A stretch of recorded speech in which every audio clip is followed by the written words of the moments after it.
Hello. I first want to start out by just telling you all how happy I am to finally be here, to be in this position to serve you and to serve alongside you and to worship with you. It's been a long time in the making, and I just want to thank you all and just let you know how happy I am to be with you. So I'd like to start out a little bit with a story from a long time ago. I had attended Catholic school at St. Anne's Parish down in Fairlawn.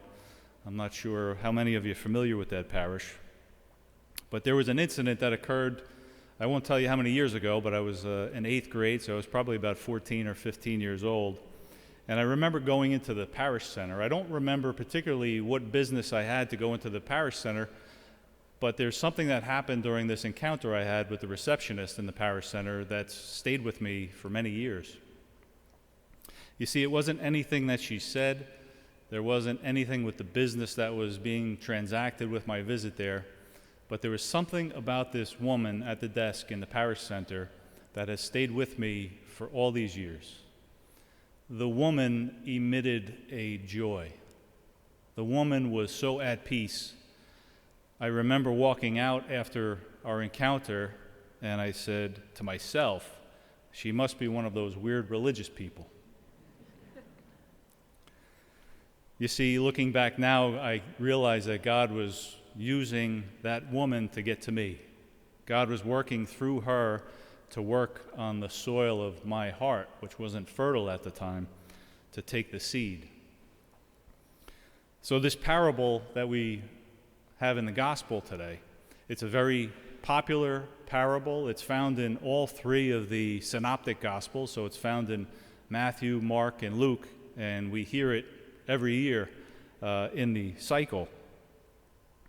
And the imagery of seeds and fertile ground and water, they were very familiar all throughout the Bible. Jesus was intimately familiar with them, as we heard in Isaiah's first reading and again in today's psalm.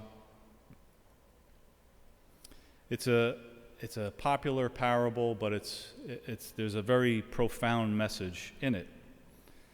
And one way to look at this, and it's been looked at, I'm sure, many, many ways, and this is not new, but we need to look at God as the sower of the seed.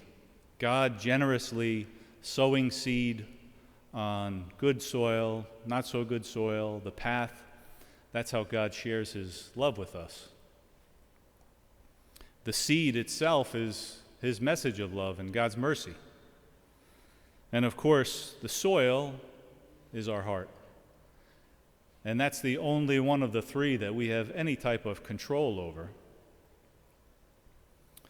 So how do we prepare our hearts to be that fertile soil to receive the seed? First off, we need to be consciously open to accepting God's word. We need to be consciously open to allowing God to enter our lives and to touch us. Secondly, we can find God in everyday events, the good, the bad, tragedies, some of our proudest days, proudest moments. If we stop and reflect, we can find God in those moments. Finally, as I shared in that first encounter, we need to be able to recognize God in others when we have encounters. So let me fast forward on that experience from when I was in 8th grade at St. Anne's, and I'll bring you up to 2012, and my oldest son, I won't embarrass him, who's serving, we brought him into St. Elizabeth's School on a Sunday morning for religious education class. He was in 2nd grade and was about to begin preparation for his first Holy Communion.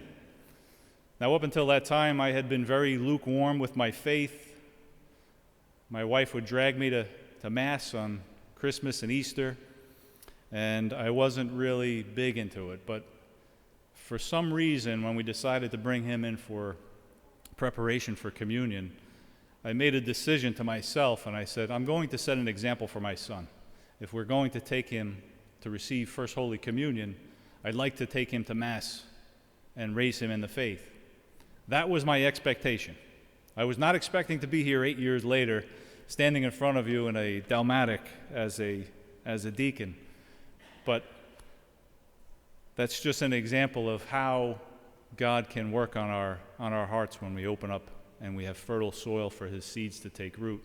And I know there's a few familiar faces here because I wound up signing up for the RCIA program here at St. Elizabeth's.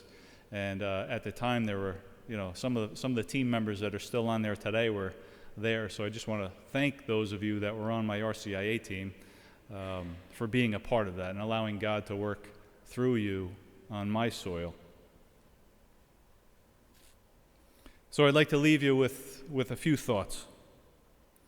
What can we expect if we decide to open our hearts to God?